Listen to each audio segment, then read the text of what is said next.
처음부터 끝까지 아주 행복한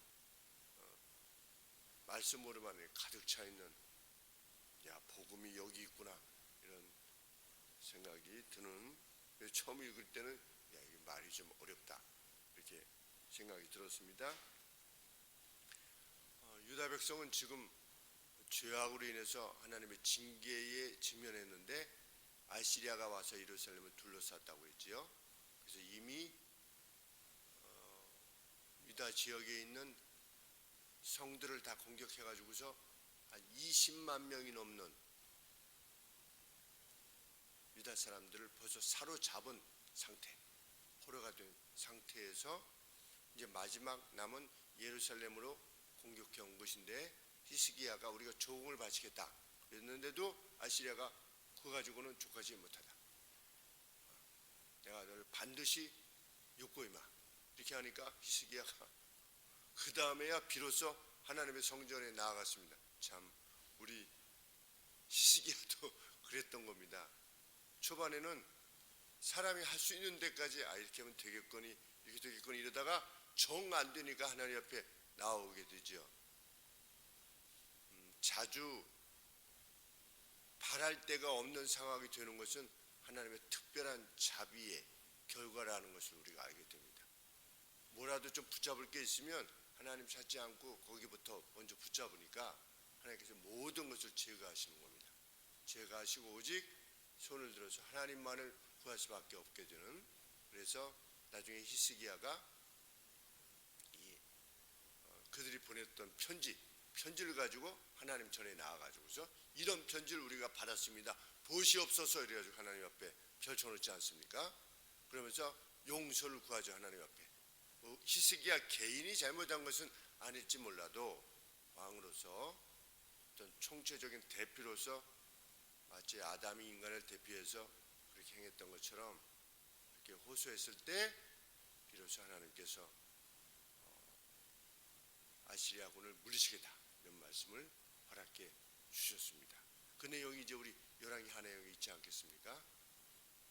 그 내용이 그냥 그랬었나 보다 이렇게 했었는데, 그것과 관계되어진 이 과정이 이사야 선지자를 통해서도 이렇게 아주 자세하게 기록되어 있었고, 하나님의 말씀이 아주 구체적으로 있었다고 하는 사실을 알게 됩니다.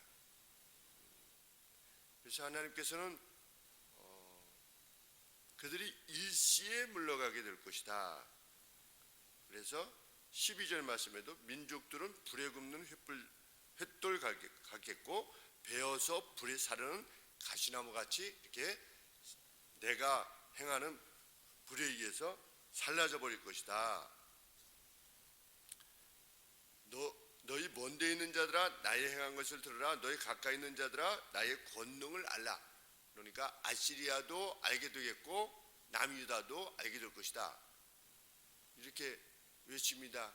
그러니까 예루살렘 성 안에 있던 이들이, 아니 그런 상황 가운데, 지금 이런 상황 가운데서 누가 그렇게 살아날 수 있으며 하나님의 권능을 볼 수 있다는 말입니까? 이랬더니 하나님께서 선지자를 통해서 15절에 이런 상황 가운데서도 오직 의롭게 행하는 자는 어떻게 될 것이다.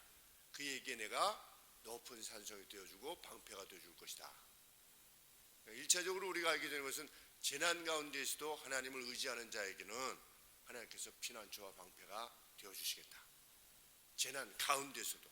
그런데 지금 재난을 끝장내겠다, 이렇게 말씀하고 계시는 겁니다. 왜?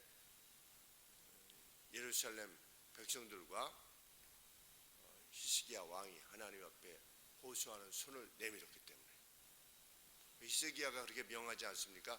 너희들은 저쪽이 무엇을 말하든지 일절 잠잠하라. 그러면서 하나님 성 앞에 들어가지 않았습니까? 하나님의 전 앞에. 그래서 개인적으로도 15절 16절에 의롭게 행하는 자 그는 높은 곳에 거하게 될 것이며 하나님께서 견고한 바위가 되어주실 것이며 양식과 물이 끊임없이 공급되어질 것이다.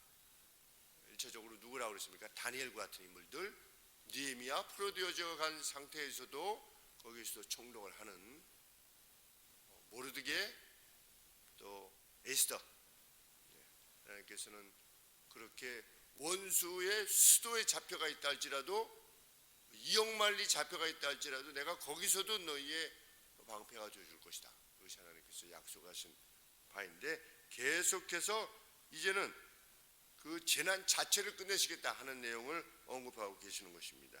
17절 말씀에 너희의 눈들은, 복수입니다. 너희의 눈들은 무엇을 볼 것이다? 그 영광 중의 왕 히스기야를 다시 보게 될 것이다. 근데 그 히스기야가 어떤 그 조공이나 바치는 그러한 왕이 아니라 다시 영광과 존엄을 회복한 그러한 왕을 다시 보게 될 것이다. 그리고 너희가 이 갇혀 있는 동안에 그 예루살렘이 있고 그 밖에 공성을 쌓아가지고서, 그러니까 유다 백성들은 무엇만 볼 수밖에 없습니까? 성벽밖에 볼 수가 없죠. 성벽 너머를 볼 수가 없으니까. 그런데 멀리 있는 광야를 보게 될 날이 도래할 것이다. 하루 만에.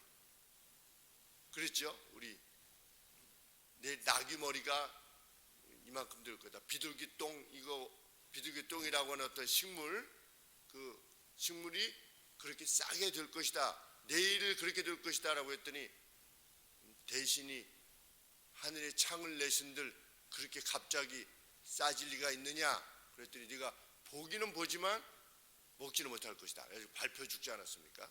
문둥병자들이 밖에, 성 밖에 있다가 이래도 굶어 죽고 어차피 죽는 건데 그 군대한테 가자. 가는데 다 벌써 연병해가지고 다 끝장나지 않았습니까? 그래서 초반에 자기들이 먼저 막 약탈하다가, 노력을 하다가, 야, 우리끼리만 하면 이거 하나님 앞에 벌 받는다. 가서 알리자. 그래서 알렸더니 그냥 사람들이 그냥 쏟아져 나와가지고서 이게 밟혀 죽고 아주 풍성하게 그것을 누렸는데 하루 만에 일어난 것입니다. 하루 만에.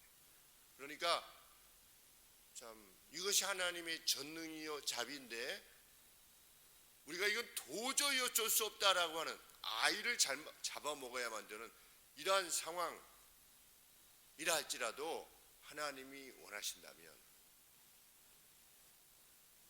하늘의 창을 내실 수도 있으신 분이시다 라고 하는 것이 성경이 우리에게 가르치시는 바입니다. 그래서 우리가 용기를 잃지 않고 오늘을 살아갈 수 있게 됩니다. 닥치는 재난, 그것이 무엇이라 할지라도 개의치 않고 살아갈 수 있는 이유인 줄 압니다. 광활한 땅을 너희가 목도하게 될 거다.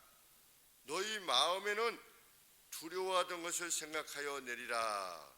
우리가 뭘 두려워했지? 계산하던 자가 어디 있느냐?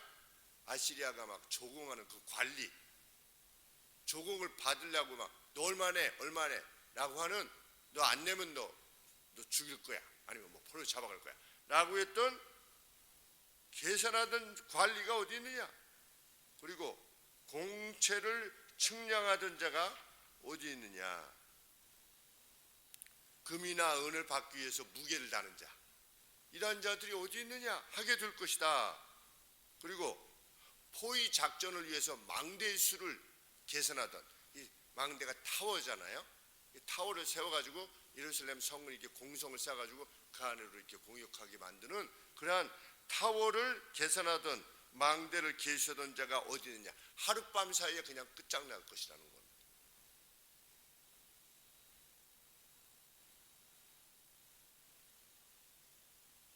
그 누구도 이해할 수 없었던 웅얼거리는 말을 했던 자들, 누굽니까? 아시리아죠. 유다 사람들은 그들의 말을 이해할 수가 없었던 겁니다. 우리가 뭐 러시아 사람들 말하는 걸 뭐라고 우리 어렸을 때 표현을 많이 했던 것 같은데, 6.25 때 내려왔을 때 그냥 쉽게 우리가 말했던 말이 있는데, 러시아 말인지 중국 말인지, 그래서 그 사람들이 일컬을 때 이제 그렇게 일컬은 적이 있는데 못 알아들으니까 그런 거죠. 그러니까 아시리아, 못 알아들은 말을 했던 자들이 어디 있지? 라고 하게 되는 날이 반드시 도래할 거다. 그것이 19절 말씀. 내가 강포한 백성을, 아시리아죠, 다시 보지 아니하리라. 그 백성은 방언이 어려워서 내가 알아듣지 못하며 말이 이상하여 내가 깨닫지 못하는 자니라. 너희의 절기 지키는 시온성을 보라. 결코 함락되지 않을 것이다. 이렇게 약속하는 것입니다. 내 눈에 안정한 처소된 예루살렘이 보일 것이다. 그것은 옮겨지지 아니할 장막이라. 결코 당하지 아니할 것이다. 그랬더니 뭐라고 그랬습니까? 그 공격해 왔던 자들이 우리가 다른 나라 신들도 다 무너뜨렸는데 니네는 괜찮다고 한번 나와보라 그래. 이렇게 하나님을 조롱했죠.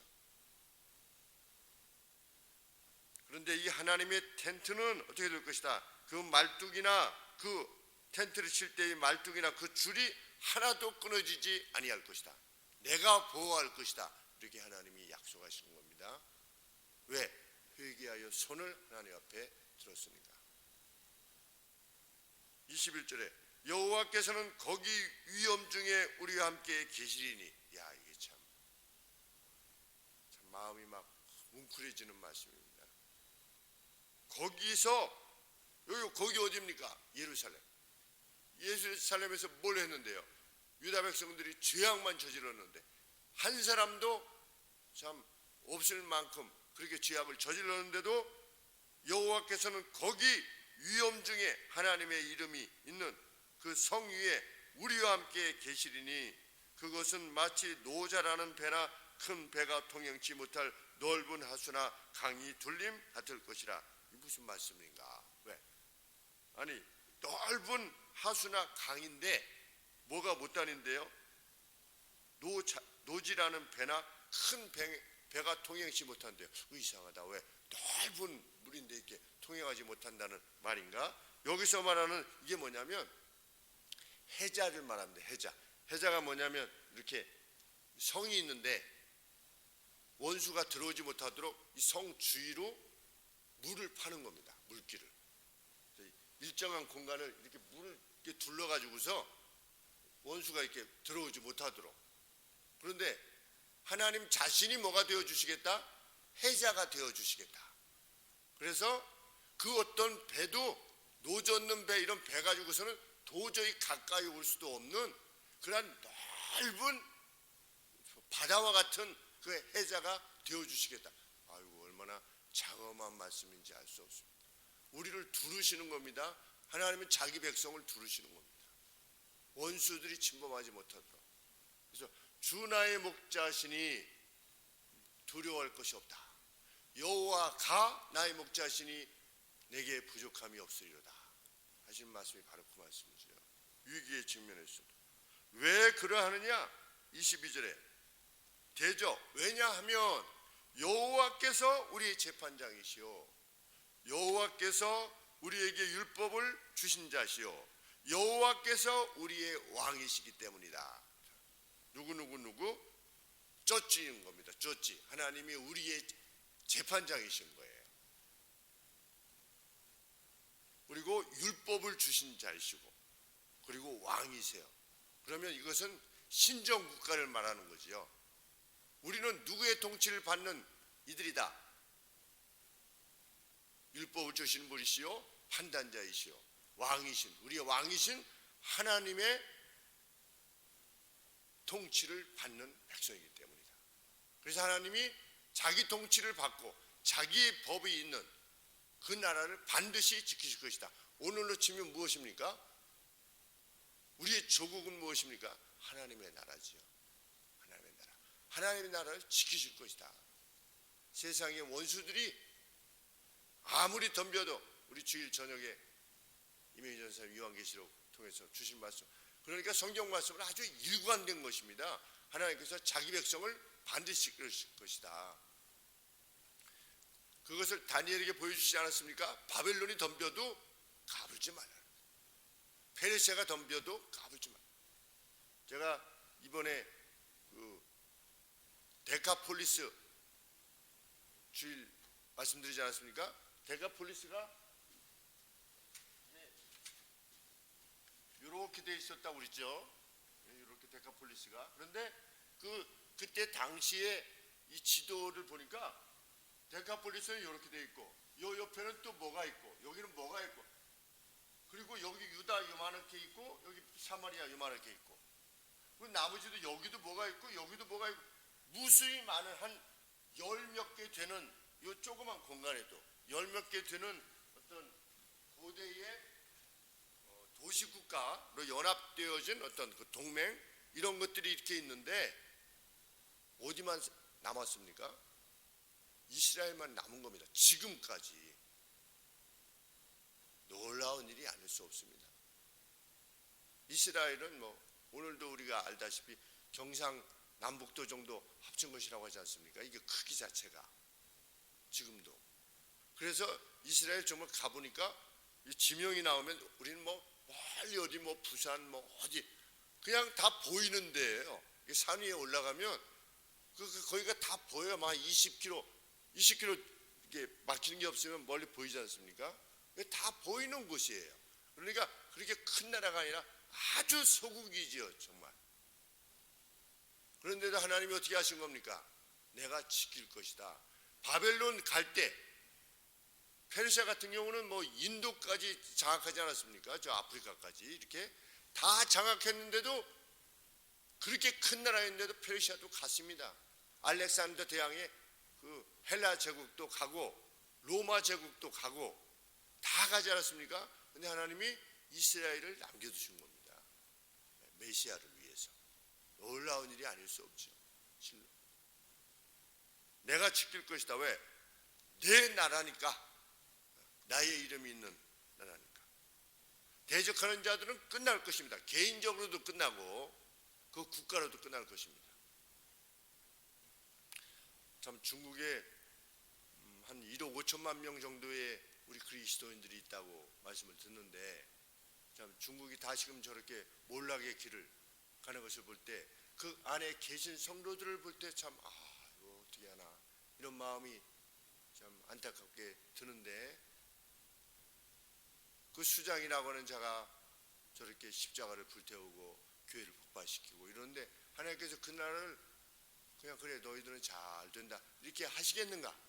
벨사살 이렇게 재보면 하나님의 천칭에 이렇게 재보셔서 끝장내시지 않았습니까? 느부갓네살 왕도 까불다가 정신이 나가가지고서 풀을 먹다가 하나님께서 또 느부갓네살은 다니엘 때문에 그런지 또 다시금 돌려주셨어요. 근데 참 그러한 고통에 직면하기 전에 빨리 정신 차리고 돌아와야 될 것인데 그래야지 자기 백성들도 구할 것인데 참 너무나 안타까운 일이 아닐 수 없습니다.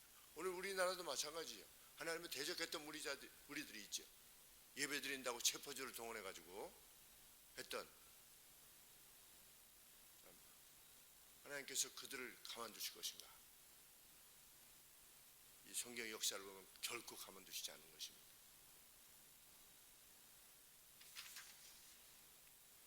자, 23절에 너희의 상황이 어떤 상황이냐? 너희 돛대줄이 풀렸고 배가 가려면 돛대줄이 풀리면 안 되지 않습니까? 돛대줄이 풀렸고 23절에 돛대 밑을 튼튼히 하지 못하였고 기초도 돛대 밑도 이렇게 흔들거려 가지고 그래서 돛을 달지 못하는데 그런 상황인 겁니다. 지금 어떤 난파된 것과 같은 뭐가 유다의 상태 자체가 그랬는데 어떻게 될 거다? 때가 되면 많은 재물을 탈취하여 나누게 될 것이다. 다리를 저는 자도 그 재물을 취하게 될 것이다. 워낙 많이 남아가지고 약탕물이 조금이면 막 뛰어가는 사람이 먼저 취하여 끝장낼 것인데 재물이 워낙 많다 보니까 저는 자도 가서 그 재물을 취하게 될 것이다. 24절에 그 거민은 내가 병들었느라 하지 아니할 것이라. 왜? 하나님으로부터 이 재난이 끝났기 때문에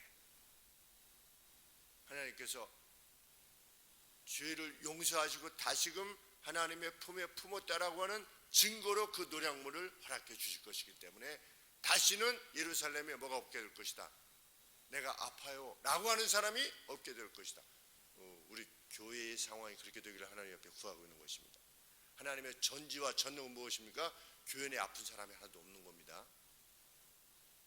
그리고 뭐 가정 내의 어떤 갈등으로 인해서 어려움을 겪게 되는 경우도 없게 되는 것이고, 식구들이 전부 다 예수님을 함께 진실히 섬기는 그게 전능이요 전지 아니겠습니까? 하나님, 그날이 되기까지 우리가 전심으로 하나님만을 구합니다. 우리도 스스로 그렇게 되는 것이 아니라. 윤희가 월요일날 그 얘기를 했습니다. 아빠, 이렇게 옆에 앉더니 아빠 그랬더니 카톡을 받았대요. 그래서 무슨 카톡을 받았어? 그랬더니 군대에서 후임을 전도했대요. 너도 하나님이라고는 존재하지 않았으면 좋겠다. 그래가지고 같이 데리고 나갔대요, 군대 교회를. 그래가지고서 그 후임이 좀 악기를 뭐 하나 다뤘대요. 그래서 교회에서 이제 악기를 다루면서 찬양, 노래를 워낙 좋아하는 거니까. 그래가지고 이렇게 해서 이제 제대하고 후임도 제대하고 이랬었는데, 후임이 제대로 예수님을 만났나 봐요. 그러니까 윤희한테 고맙다고, 하나님을 알게 되는 이거를 알게 돼서, 그래서 자기하고 그 군대 목사님한테, 군목 목사님한테 이렇게 카톡인지 뭔가를 보냈대요. 그러면서 참 신기한 일이에요. 이렇게 사람이 생명을 얻게 되는 거, 이제 어떻게 보면 떠난 뒤에 경험하는 어떤 특별한 경험들, 나는 더 이상 이제 그냥 잊은 거죠. 뭐 이렇게 전도하고 그랬는데 나중에 그렇게 되어서 너무나 기뻤노라. 참 우리가 기도할 때, 누구를 위해서 기도할 때 정말 이 기도가 응답이 될까 뭐 의심하는 건 아니지만 확신을 갖기가 참 이 사람이 회개하고 돌아올까 라고 하지만, 하나님께서는 들으시겠다 이렇게 약속하시는 겁니다. 자기 백성은 특별히 자기 백성, 하나님의 이름을 두셨던 이들에게 함께 하실 것이다. 그 거민은 내가 병들었노라 하지 아니할 것이라. 거기 거하는 백성이 사죄함을 받을 것이다. 참 우리 교회가 하나님의 이러한 은혜를 입기를 원합니다. 재난이 있어도 개인적으로 하나님이 지키실 것이요, 거기 있는 재난 가운데 있는 어느 백성들이 하나님 앞에 구할 때는 그 전체를 고치실 것이다. 그것이 하나님의 약속입니다. 우리도 할렐루야 하게 되는 날이 이내 이르리라 믿습니다. 기도하겠습니다. 하나님, 자기 백성을 이처럼 사랑하시는 아버지, 자기 이름을 두신 백성의 입법자가 되시며 행정가가 되시며 판사가 되어주시는, 왕이 되어주시는 우리 아버지, 힘있고 용기 내어 하늘 보좌를 향하여 우리의 기도를 올려드리기를 결코 쉬지 않는 저희들 되게 하여 주시옵소서. 훗날 하나님께서 이루신 것을 통하여 할렐루야 하게 하여 주시옵소서. 우리 유다한 목사님 회복시켜 주시고, 심재원 성도님 온전히 회복시켜 주시자 일상으로 돌아가실 수 있도록 도와주시옵소서. 예수님의 이름으로 기도합니다. 아멘.